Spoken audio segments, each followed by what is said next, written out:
አረጋዊ መንፈሳዊ በ34ኛው ድርሳኑ ላይ እጹበ ግብረ እፈቅድ ከመ እንግርከ ኦ እሁየ አጽማአኒ እጹብ የሚያሰኝ ድንቅ ምስጢርን ልነግርህ እወዳለሁና ወንድሜ ሆይ ጸጥ ብለህ ስማኝ ይላል እና የትምህርታችን ርዕስ እጹብ ግብር ነው። ድንቅ ስራ በሚል ቃል ነው የምንነጋገር። ወአስተራት ህሊናቲከ ህሊናህን ከመባከን ወስነህ ሰብስበህ ስማኝ። ዘያስተጋብ ንጻሬ ልቡናሁ በውሳጤሁ ይሬኢኬ ብርሃኖ ለአብ አይነ ልቡናውን ከመባከን ሰብስቦ የእግዚአብሔርን ቃል በሚሰማ ሰው ልብ ውስጥ የአብ የአካሉ ብርሃን ይታያል። አንድም የአብ መታወቂያ የሆነ ወልድ በዚያ ሰው ላይ ያድርበታል። አሁን በዚህ ዘመን ያጣነው ትልቁ በሽታ ምንድነው ብትሉ ተረጋግቶ የእግዚአብሔርን ቃል ለመስማት ጊዜ የማጣት ረጅም ነገር የመጥላት በሽታ በጣም ተጠናውቶናል። ታዝባችሁት ከሆነ አጭርና በጣም ቀላል ነገር ካልሆነች በስተቀር ጊዜ የሚወስድና የኛን ጉልበት የሚፈልገውን ነገር እንጠላዋለን። ለዚያ ነው አሁን ሰውን ስታዩት የእግዚአብሔርን ቃል ለመስማት ትዕግስት የለውም እና መምህራኑም ሰው ትዕግስት እንደሌለው ስላወቁ የሚያስተምሩት ትምህርት አይነቱና ሂደቱ በምዕመናን አይምሮ እየተቃኘ መጥቷል።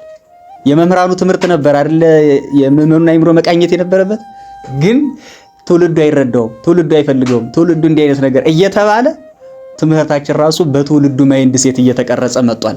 እየጎደለ ማለት ነው። ወአስተራት ልበከ እምሁከታት ሰውነትህን ከስጋዊ ሁከት ለይ ይላል። ድንቅ ምስጢር ሊነግረን ነው እንግዲህ እንዲያሚል አሁን ይቀጥልና ነጽር ሀበሳ አለ ህፃናት ዘበጥንተ ሙላዱ ወጠነ ፍኖተ ነኪረ ህፃናትን በእናታቸው ማህፀን የሚቀርጻቸው አንድም ህፃናትን በእናታቸው ማህፀን የሚፈጥራቸው እርሱ ትህትናን የዕለት ጽንስ ከመሆን እንደጀመረ አስተውል። አምላክን ተጸነሰ ብሎ ከማለት በላይ ጽርፈት የለም። ከቃሉ ጋር ናችሁ። አሁን ሰሙነ ሕማማት ሲባል ብዙ ጊዜ ሰው ጌታ ተይዞ መከራ የተቀበለባት የ20ዋ ሰዓት መከራ ነው የሚመስለው። ግን ሰሙነ ሕማማት የጀመረው አዳም በድሎ እግዚአብሔር ይወርዳል ይወለዳል እየተባለ ትንቢት መነገር ከጀመረበት ጊዜ አንስቶ ያለው ሁሉ ለእግዚአብሔር ሕማማት ነው፣ ስድብ ነው። አሁን ከመካከላችን አንዱን ከብት ሆነ ብንለው ያ ሰው አከበርነው ተዋረደ። አምላክን ባህሪው ይሄ ነው ያ ነው ተብሎ ሊገለጽ የማይችልን መለኮት ሰው ሆነ ማለትም በዚያ ልክ ነው። ከዛም የከፋ ነው። እንኳንስ ነውና የፍጡር ባህሪን ተዋህዶ አምላክ ሰው ሆነ ማለት ይቅርና እንዲያው እሱን ይገልጹታል ብለን የምንጠቀማቸው ግሶች ራሱ አቅም የላቸውም። አሁን እግዚአብሔር ብርሃን ነው፣ እግዚአብሔር ፍቅር ነው፣ እግዚአብሔር ምናምን የምንላቸው ሁሉ ውሸት ናቸው ነው የሚል ጎርጎርዮስ ዘሩሲስ። አሁን እግዚአብሔርን ለመግለጽ የምትጠቀምባቸው ግሶች በሙሉ እውነተኛነትን ሳይሆን ውሸተኛነትን ነው የሚያሳውቁብህ ይላል። ምክንያቱም ብርሃን ነው ብለን ስንል አሁን እኛ የሚመጣልን ብርሃን አለ አይደል? የምናውቀው ብርሃን በዛ እንደዚህ አይነት ብርሃን ግን አይደለም። ማንም ሊቀርበው በማይችል ብርሃን ውስጥ ወቦቱ ብርሃን ዘኢይጠፍ አይደል? በእርሱ የማይጠፋ ብርሃን አለ። ወአልቦ ጽልመት ውስተ መክፈልታተ ህላዌሁ ይላል ኤፍሬም ሶርያዊ።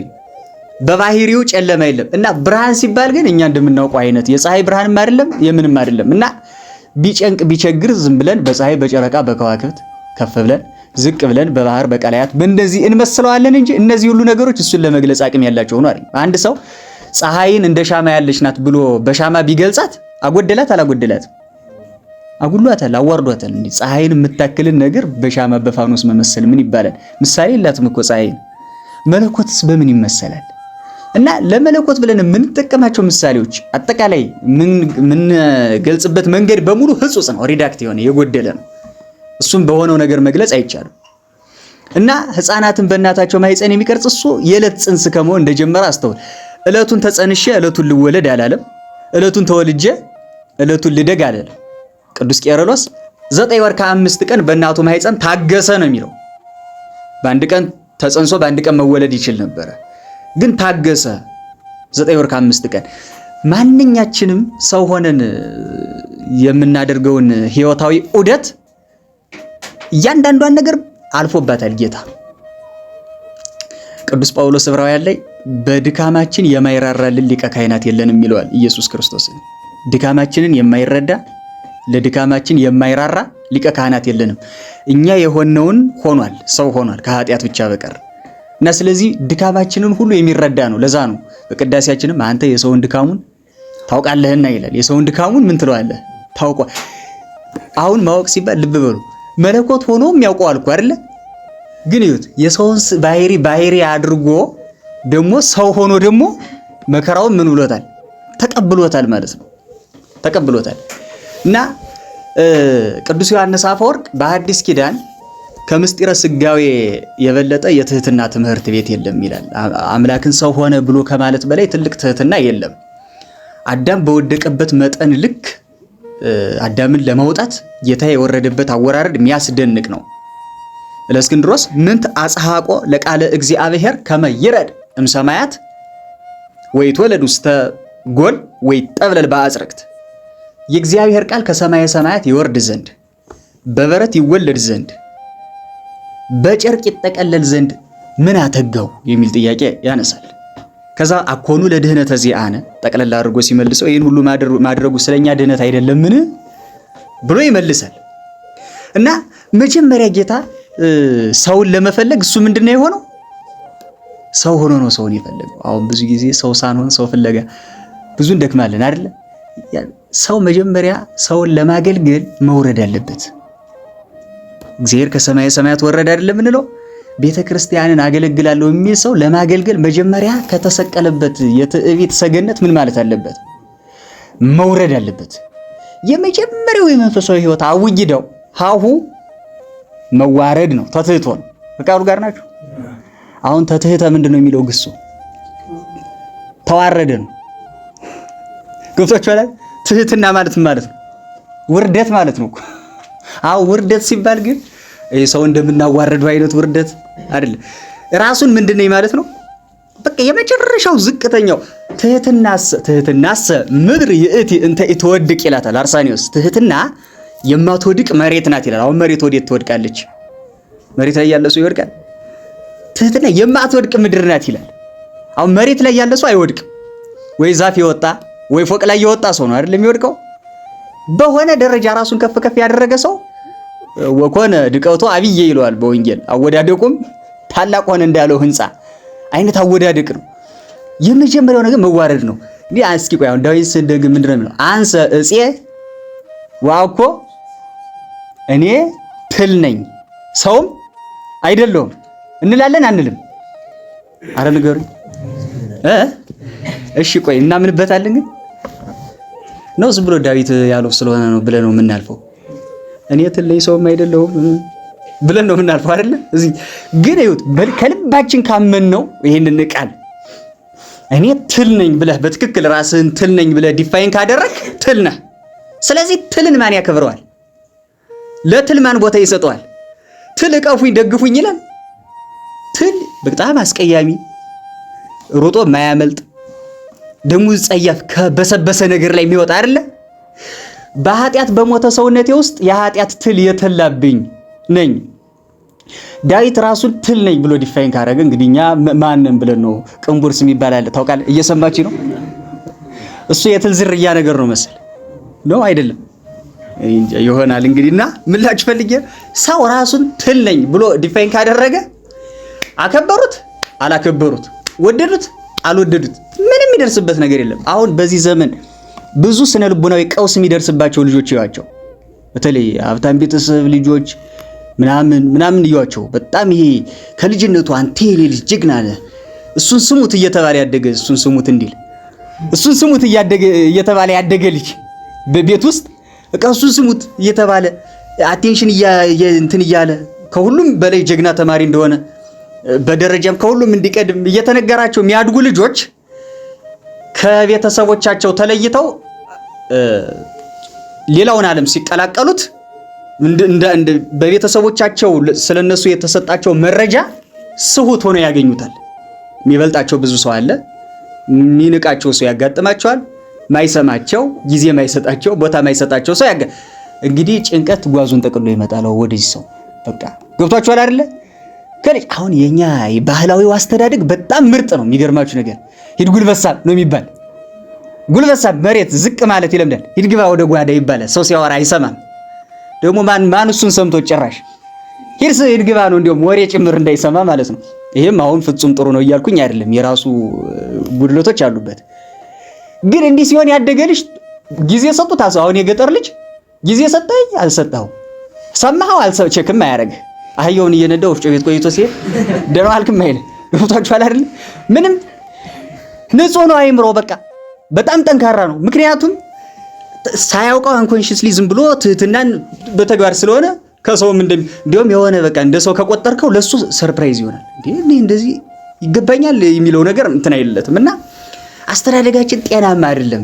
ዝም ብለህ ቅደም ብለጥ ስንባል እናድግና ብዙ ሰው ቀድሞን ሲሄድ እንዴት እሱ ቀደመኝ፣ እንዴት እሷ ቀደመች፣ እንቅልፍ ማይተኛ ሁሉ አለ። ማታ ተኝቶ ገሌ እንዲህ ይበለኝ፣ ገሌ እንዲህ ያለች ቅድም እኔን ለመንካት አይደል ሌሊት መንፈቀ ሌሊት ሁሉ አልፎ ስለ ሰዎች በማሰብ ሌላውን ተውት። ዳዊት እንኳን ስንደግም አሁን መዝሙር 108 ምናምን ወሰይጣን ይቆም በየማኑ ሰይጣን በቀኙ ይቆም ሚለው ላይ ስደርስ ያ ጓደኛ ትዝ ይላል። ወይም ደግሞ ያላደለው የእርግማን ቃል ነው አይደል የሚመስል። ያው አሁን እነዚህ አረዳድ ራሱ የቻለ አሁን ቅዱስ ባስልዮስም መዝሙረ ዳዊትን ተርጉሟል። በነገራችን ላይ እንደዚህ አይነት ምንባባት እንዴት ነው የሚተረጎሙ የሚለውን ራሱን የቻለ ትርጓሜ ያለው የባስልዮስ ማን ነው የቅዱስ ባስልዮስ። እና የሆነ ወይ በርብሮ ባለ ዕዳ ኩሎ ነው ሀብቱን ንብረቱን ባለ ዕዳ መጡ ይበርብርበት እናቱ እንዲቱን ሚስቱ መበለት ትሁን እንደዚህ ይሁን ምናምን የሚለው ላይ ሲደርስ ያ ሰውዬ ነው እንጂ የሚመጣ ዳዊት ተፊታችን አይቆም። ወይም መቤታችንም እግዚእነ ኢየሱስ ክርስቶስም ትዝ አይለን። እየሰማችሁ ነው። ግን እውነተኛ መንፈሳዊነት ልንገራችሁ ከምንም ነገር ነፃ ሆኖ ይሄውን እኛ አገልግሎት ሲባል የምናስበው ነገር አለ አይደለ? የሆነ ሲስተም ውስጥ ገብቶ በዛ ውስጥ ገብቶ በቃ ሮጥ ማለት ወይ ሰብሳቢ ወይ ጸሐፊ የሆነ ኮሚቴ ምናምን መሆን። ብዙ ኮሚቴ ጤነኛ አይደለም። ይሄን ማወቅ አለባችሁ። አሁን ደግሞ ትኖራላችሁ እናንተን ማለት አይደለም፣ ግን የምሬን ነው የምላችሁ። በጣም ያውካል። ሰው ጋር በጎ ግንኙነት እንዳይኖር ያደርጋል። እነዚህ ምን ለማለት ፈልግ የራሳችን እግዚአብሔርን ያገለገልንን መስሎን ግን ኢጓችንን የምናገለግልባቸው አጋጣሚዎች ቁጥራቸው አያልቅም። እንበቀላለን ሁሉ እኮ በአገልግሎት ሰው። ቆየ ጥምቀት እንገናኝ፣ ያችን ልብስ ትለብሳታለህ፣ ቆየ መስቀል ብለን መበቀያም እናደርገዋለን። ትልቁ ነገር መሸሽ ነው። ስልጣን ምናምን የመጀመሪያው ሰውነትን ንጹህ ማድረግ። በቃ ሰውነትን የሥላሴ ማደሪያ ከማድረግ የበለጠ አገልግሎት የለም። አባ እንጦንስ የሆነ ኮሚቴ ገብተው ያውቃሉ? አያውቁም። አቡነ ተክለ ሃይማኖት ሆነው ያውቃሉ? ማንም ቅዱስ እነዚህ ባይታውያኑ ማለት ነው። ግን እንደው 500 ቤተክርስቲያን ከሰራው አባትና ከአባ እንጦንስ ብላችሁ ብትሉ እሳቸው አንድ ቀን የዋሏትን የቅድስና ህይወት የእሱ 500 ያሳነጸው ህንጻ አይተካውም። የእሳቸውን የቅድስና ህይወት በጣም ንጽህና ነው የመጀመሪያው ነገር። ንጹህ መሆን ነው። ልክ ወንድምህን ስታየው በፍቅር አይን የምታየው ከሆነ ከዚህ በላይ አገልግሎት ምን አለ? እየሰማችሁ የሆነ ስልጣን ላይ ሆነ መጣያ ከይሲ ከምትል ንጹህ ሆነ ከምንም ነገር ስታየው በቃ ደስ ብሎ ያን ወንድምህን ስታየው ማሪሳቅ እኮ ይላል አይደል? ባልንጀራህን ስታየው በፍቅር አይን እየው ይላል፣ በስስት አይን እየው። ወሶበ ይመጽእ ኀቤከ ሰአሞ እደዊሁ ወእገሪሁ፣ ወደ አንተም በመጣ ጊዜ እጁን እግሩን ሳመው ይላል። ከቃሉ ጋር ናችሁ። እና ምላችሁ ፈልጌ ነው ራስን ማንጻትና የሥላሴ መስዋዕተ ወቁርባነ ይፈቀድኩ ስጋከ አንጽህ ሊተ። መስዋዕተ ቁርባኔን አልፈልግም፣ ስጋህን ምን በልልኝ አንጻልኝ። መስዋዕተ ዘበእንተ ኃጢአት ኢሰመርኩ፣ በኃጢአት ሆናችሁ የምታቀርቡትን መስዋዕት ምን አላልኩትም፣ አልወደድኩትም። ህዝበ እስራኤል እኮ መስዋዕት በማቅረብ እነሱ የሚወዳደራለ። በጣም አውጋኒያ ኮንስታንቲኑ የምትባል ሊቃለች፣ የምስራቅ ኦርቶዶክስ ቤተክርስቲያን የቤተክርስቲያን ታሪክ ፕሮፌሰር ናት። እና እሷ አንድ የጻፈችው መጽሐፍ አለ ስለ ጌታ ሕማማት። እዛ ላይ ምን ትላለች? ይሄ ናቡከደነጾር መጥቶ ቤተ መቅደሱን አቃጥሎት የለ ስልምናሶር መጀመሪያ የሰሜኑን አቃጠለ፣ ኋላ ደግሞ ደቡብ ደግሞ እሱ አቃጥሏል። የደቡብ የይሁዳን አውራጃ አይደል? ያን ጊዜ ወርቁ ይሄ የሶሎሞን ቤተ መቅደስ የተለበጠበት ወርቁ ሲቀልጥ ከኢየሩሳሌም አንስቶ እስከ ሄኖም ሸለቆ ድረስ ነው ወርቁ የቀለጠው ወርቅ እንደ ወንዝ የፈሰሰ። ስንት ወቄት ወርቅ ቢያረጉት። የሚገርማችሁ ግን እግዚአብሔር ይሄን ሁሉ አልወደድኩትም ይላል። አሁን በዚህ ዘመን ጌታ ቢገለጥ ይሄን ጧፋችሁን አልወደድኩትም፣ ይሄን ቲሸርታችሁን አልወደድኩትም የሚል አይመስላችሁም? ይሄ የጅምላ ክርስትና አስጠላኝ ይላል። እጣናችሁ ከረፋኝ ይላል። አሁን ስታዩት ከግሪክ አስመጥተን ሩባ ስንት ሺህ ብር ነው ያለኝ መሰላችሁ? ሰሞኑን ሩባን ጠይቄ ሩባ የግሪኩ ማለት ነው። እሱ ግን እግዚአብሔርን ሊከረፋው ይችላል። እንገራችሁ በንጽህና ሆነን ካላቀረብ ነው የጣን መዓዛ ምን ቁም ነገር አለው? ለእግዚአብሔር ምን ቁም ነገር አለው? እና የመጀመሪያው ነገር ራስን የመንፈስ ቅዱስ ማደሪያ አድርጎ ምን ማለት ነው? ማንጻት ነው። እና ተወልደ በአምሳሊከ ከመ ይለድከ በአምሳሊሁ ይላል። ይቀጥልና እሱን አስመስሎ ሊወልድህ አንተን መስሎ ተወለደልህ። ይሄ ቅዱስ አትናቴዎስ ነው መጀመሪያ እንደዛ ያለ። አትናቴዎስ አንተ የእግዚአብሔር ልጅ ትባል ዘንድ እሱ የሰው ልጅ ሆነ። አንተ የጌታ ልጅ እንድትባል እሱ የባሪያው የዳዊት ልጅ ተባለ። አንሳ ለነ ቀርነ መድኃኒት ነው ቤተ ዳዊት ገብሩ አይደለ? ከባሪያው የባሪያው የዳዊት ልጅ ተባለ። አንተ ወደ ሰማይ እንድትወጣ እሱ ወደ ምድር ወረደ ይላል።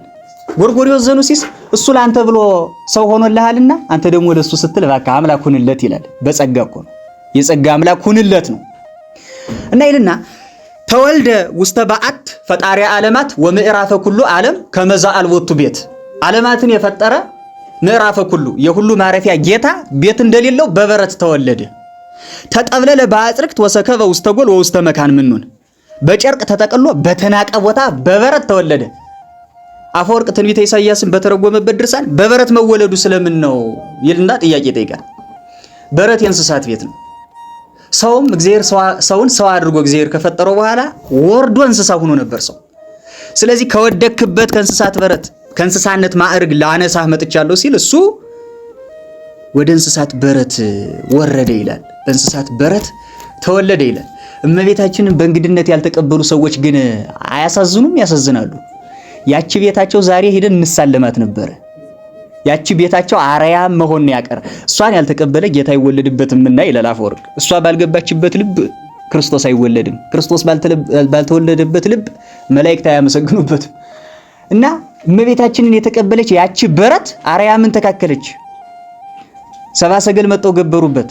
ጌታ ኢየሱስ ክርስቶስ በእርግጥ ሰብአ ሰገል እዛ በረት ውስጥ ገብረዋል የሚለው እንዲያው ነገሩን ለማያያዝ እንዲያመች ነው እንጂ ሰብአ ሰገል አጓጓዛቸውን ሊቃውን በተለያየ አቅጣጫ ነው። ጌታ ከተወለደ በኋላ ተነስተው እንደመጡ ነው እንግዲህ አሳማኙ ታሪክ እንደዛ፣ አፈወርቅም እንደዛ ነው የሚል በነገራችን ላይ። እና በአጠቃላይ ያችን በረት መሆን እንዘለሊሁ መዝገበ ኩሉ ብዕል ንጉሠ ነገሥት ዘይነግስ ለዓለመ ዓለማት ለዘላለሙ የሚነግስ የብዕለ ሥጋ የብዕለ ነፍስ መገኛ ሲሆን በበረት ተጣለ። በበረት ተጣለ። ጾርወ ወአጉየይወ ከመ ነዳይ ወጽኑስ እንዘለሊሁ መርሶሙ ለቅዱሳን። የስዱዳን የቅዱሳን ማረፊያ እሱን ተሸክመው ደግሞ አሸሹት። እና በጣም የሚያስደንቅ ነገር ነው። ተማሂፀነ ማነው ተጠምቀ በማይ እንዘለሊሁ ቅዱሰ ቅዱሳን ከመ ይቀድስ ኪያከ። ከተለዩ የተለየ ከከበሩ የከበረ ሲሆን አንተ ትከብር ዘንድ እሱ በውሃ ተጠመቀ ይልና ቃለ አብ ተሰማ በዮርዳኖስ። በትህትና ብቻ አልቀረም ለማለት አብ በደመና ሆኖ የምወደው ልጄ ይሄ ነው ብሎ ተናገረ ይላል። ወልድ የባሕርይ ልጅነቱን የማያውቅ ሆኖ ነውን ብለው ቢሉ የማያውቅ ሆኖ አይደለም። አንደኛ በዙሪያው ያሉ ሰዎች የባሕርይ አምላክነቱን የወልድን የባሕርይ አምላክነት ያውቁ ዘንድ ነው። ከቃሉ ጋር ናቸው። በወንጌል አጻጻፍ መቼስ ዮሐንስን የሚጠቀመውን ያጻጻፍ ስልት የሚጠቀም ወንጌላዊ የለም። ይሄም የታወቀ ነገር ነው። እና ወንጌላውያን ይሄ ዮሐንስ ከሚለይበት ያጻጻፍ ቴክኒኮች አንዱ ምን እንደሆነ ታውቃላችሁ?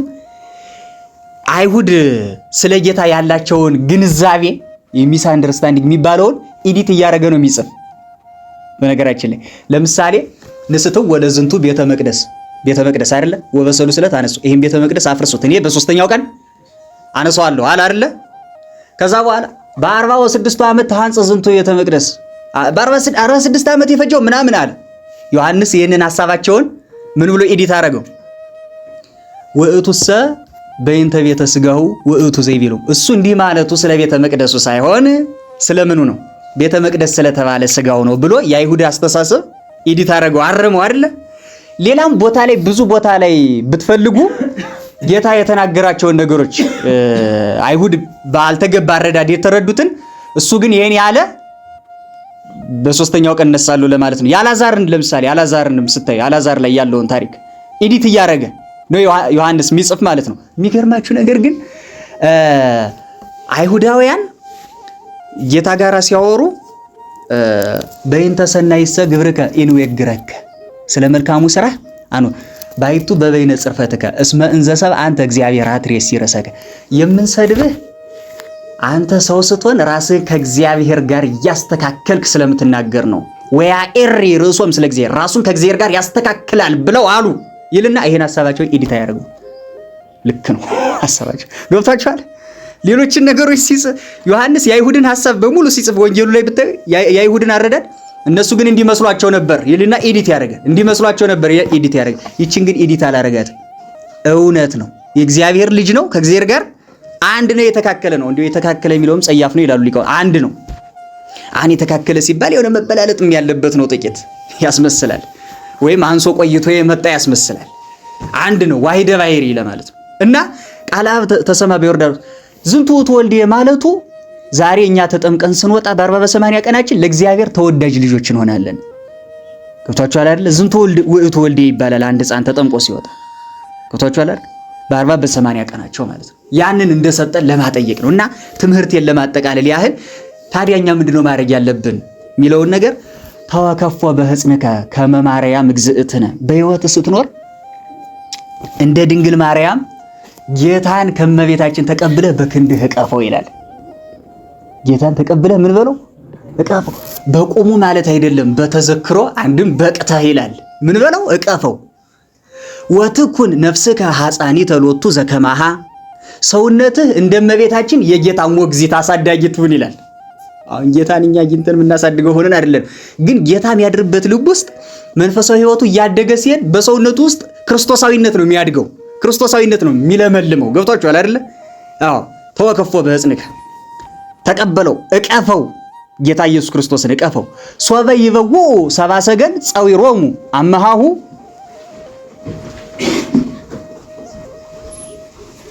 ሰብአ ሰገል ከቃሉ ጋር ናችሁ። ሶበ ይበውኡ ሰብአ ሰገል ጸዊሮሙ አመሃሁ ባ ምስሌሆሙ ጸዊረከ አመሃሁ ወአቅርብ ሎቱ። ሰብአ ሰገል ወርቅ፣ ዕጣን፣ ከርቤ እጅ መንሻ አድርገው ይዘውለት ሲገቡ አንተም ሰውነትህን እንደ ወርቅ ጽሩይ ንጹህ፣ እንደ ዕጣን ምዑዝ፣ እንደ ከርቤ ደግሞ መራራ መከራን የምትቀበል አድርገህ ለጌታ ሰውነትህን ምን በል መስዋዕት አማህ አድርገህ ለጌታ ይዘህለት ግባ ይላል።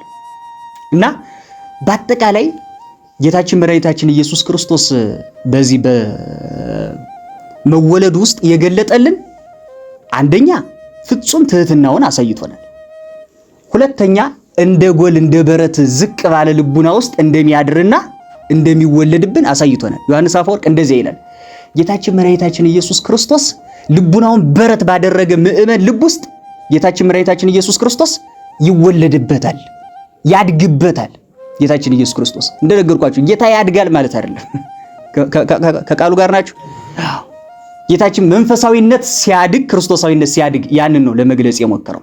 እና ሰውነትን የማንጻት ራስን የሥላሴ ማደሪያ አድርጎ ለሥላሴ የማቅረብ ስራ ከምንም ነገር በፊት ከየትኛው መንፈሳዊ አገልግሎት በፊት የሚቀድመው ይሄ ነው።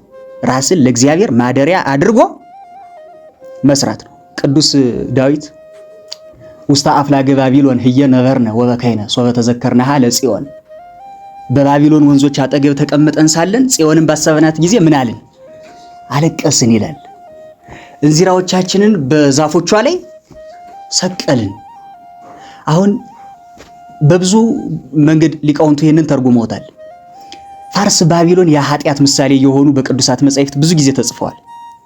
በኃጢአት ወንዝ አጠገብ ተቀምጠን ጽዮን ነፍሳችንን ባሰብናት ጊዜ አዘንን፣ አለቀስን። በገናችንን በዛፎቿ ላይ ሰቀልን ማለት በገና የተባለ ሰውነታችንን በኃጢአት ዛፍ ላይ ሰቀልን። ከቃሉ ጋር ናቸው። አሁን በገና በቅዱሳት መጻሕፍት የሰው ምሳሌ ሆኖ ነው የቀረበው። 10 አውታር የ10 የስሜት ሕዋስ ዮሐንስ አፈወርቅ መዝሙረ ዳዊት ትርጓሜው ላይ 10 አውታር ባለው በገና አመሰግናለሁ የሚለውን ሲተረጉም 10 አውታር ማለት 10 የስሜት ሕዋሶቻችን ናቸው። በገና የተባለ የሰው ልጅ ነው። 10 አውታሮች 10 የስሜት ሕዋሶች ናቸው። እና የሚደረድረው መንፈስ ቅዱስ ነው። በገና ሰውነታችን የሚደረድር በማን ነው? በመንፈስ ቅዱስ ነው እንጂ ኢንስትሩሜንታል የሆነውን በገና አይደለም። ታውቃላችሁ፣ እሱን ለመግለጽ አይደለም። ለዚያ ነው አሁን አባ ጊዮርጊስም በድህንጻ መንፈስ ዝብጢ አውታረ መሰንቆሁ ለልቤ ይላል አይደለ? በመንፈስ ቅዱስ ድህንጻ የልቦናዬን የመሰንቆውን አውታር ምን በይው ምች ዋስተንፈሲ ውስተ አፉየ ባንደበቴ ተናገሪበት ከመእኩን እንዚራሁ ለበኩርኪ ይላል። የበኩርሽ የክርስቶስ እንዚራው ልሆን ይላል። እንዚራ በገና የተባለ የማን ሰውነት ነው? የኛ ሰውነት ነው። እና በዛፎቿ ላይ ሰቀልን እና የማረኩን ሰዎች ምን አሉን ይላል ህልዩ ለነ እመሃሌሃ ለጽዮን የጽዮንን ማህሌት ወይም ደግሞ በሀገራችሁ እያላችሁ ታቀርቡት የነበረውን ምስጋና አቅርቡልን አሏቸው አይደለ? ሰው ከተማረከ በኋላ የቆመውን ቁረጥ የወደቀውን ፍለጥ እንዲሉት ዲያብሎስም ሰውን ከማረከ በኋላ እንደፈለገው ነው የሚያረገው፣ ይዘብትበታል። አሁን እስር ቤት ስትሄዱ አለ አይደለ? ሰው ሲታሰር ፑሻፕ ስራ ምናምን ይሉታል አይደለ? ሰይጣንም መጀመሪያ ምንድነው የሚያረገው? ዮሐንስ ዘክላይማክስ እንደሚናገረው ኃጢአት ሊያሰራ ሲፈልግ የእግዚአብሔርን ቸርነት ያቀርብልሃል ይላል። ቸር ነው፣ መሐሪ ነው፣ ይቅር ባይ ነው። ብትሰራው ነገ ንስሐ ትገባበት የለምን ይላል። ካሰራህ በኋላ ግን የእግዚአብሔርን ጨካኝነቱን ነው የሚነግርህ። ምን አንተ እዚህ በኋላ ምን ቁም ነገር አለ? ምን ዋጋ አለ? አትረባም ብሎ ከሰዎች ሁሉ የተለየ ምኑን አድርገህ ራስን እስከ መጥላት እንድትደርስ ያደርጋል ይላል። እና ዲያብሎስ እንደዛ ነው የሚያደርገው። እና ዘምሩልን አሉን፣ የጽዮንን ማህሌት ዘምሩልን አሉን። አጋንንት ከማረከ በኋላ በሰዎች ላይ የሚያደርሰውን ዘበት የሚያሳይ ነው ብሎ ተርጉሞታል። ከዛ በመቀጠል ምን ይላል? እፎን አሐሊ ማህሌተ እግዚአብሔር በምድር ነኪር ልዩ በሆነች ከአምልኮተ እግዚአብሔር ልዩ ባይድ በሆነች በባቢሎን የእግዚአብሔርን የጽዮንን ማህሌት እንዴት እናቀርባለን ይላል። ይሄ ማለት ነው ከጾም ከጸሎት ከስግደት በአጠቃላይ መንፈሳዊ ከተባሉ ምግባራት ነኪር ወይም ልዩ በሆነ ሰውነት ይዘን እንዴት ወደ ምስጢራተ ቤተክርስቲያን እንቀርባለን፣ እንዴት እግዚአብሔር እናመሰግናለን ብለን አለን ነው። ሰው እንዴት በኃጢአት የጎሰቆለ ሰውነት ይዤ ማህሌት ገብቼ አላድርም፣ ቅዳሴ አላስቀድስም፣ ስጋው ደግሞ አልቀበል እስከ ማለት ያደርሰዋል ማለት ነው። እና ስለዚህ ምን ለማለት ነው ጠቅለል ሲደረግ ራስ ላይ መስራት ነው። በቃ ቁም ነገሩ ራስ ላይ መስራት ነው። ኤልደር ፓይሲዮስ የሚባሉ አባት አሉ። ምን ይላሉ? የቤተ ክርስቲያን መፍረስ፣ መቃጠል፣ መሳደድ፣ መከራዋ ያሳስባል? አዎ ከሆነ መልስህ እንግዲያስ አንተ ጥሩ ክርስቲያኑን ባልንጀሮችህን ውደድ፣ ከሁሉም ጋር ሰላማዊ ሁን፣ በጥሩ መንፈሳዊ ህይወት ጠንክር። ያን ጊዜ የፈረሰው የቤተ ክርስቲያን አንዱ ሳይድ ተጠገነ ማለት ነው። አንተ ከአምልኮቱ ከስርዓቱ ፈርሰህ ወጥተህ እያለ ፈርሰህ ሌላውን ልትሰራ ትችላለህ። በነገራችን ጥሩ ከሆነ መንፈሳዊ ህይወት ወጥቶ ስለ ቤተ ክርስቲያን እቀናለሁ ማለት እስላም ሆኖ ለቤተ ክርስቲያን ያገባኛል እንደማለት ያለ ፕራክቲካሊ ሰልሞ ሲያበቁ በተግባር ያው በእንትኑ እንዳለ ሆኖ ማለት ነው። ሜታፊዚክስ ወይም ደግሞ ፎርሙላውን ሸምድዶ የነገረ መለኮቱን ፎርሙላ ሸምድዶ ምስጢረ ሥላሴ ምስጢረ ሥጋዌ እያሉ ግን እንደ ሥላሴ አንድም ሶስትም ሆኖ መኖር ሳይቻል እንደ እግዚእነ ኢየሱስ ክርስቶስ ከሁለት አካል አንድ አካል ሆኖ ባልና ሚስት ተዋህዶ መኖር ሳይችሉ ስለ ቤተ ክርስቲያን ያገባኛል ቢባል ጴንጤ ሆኖ ለቅዱስ ሚካኤል ቤተ ክርስቲያን እንደማሰራት ያለ ነው። ገብታችኋል ምላችሁ እና ምላችሁ ፈልጌ ነው። ጌታችን መድኃኒታችን ኢየሱስ ክርስቶስ መጀመሪያ ከኛ የሚፈልገው ንጹህ ሰውነታችንን ነው እና ሰውነታችንን ከኃጢአት አንጽተን የሱ ማደሪያዎች እንድንሆን የአባቶቻችን አምላክ ይርዳን። ስብሐት ለእግዚአብሔር።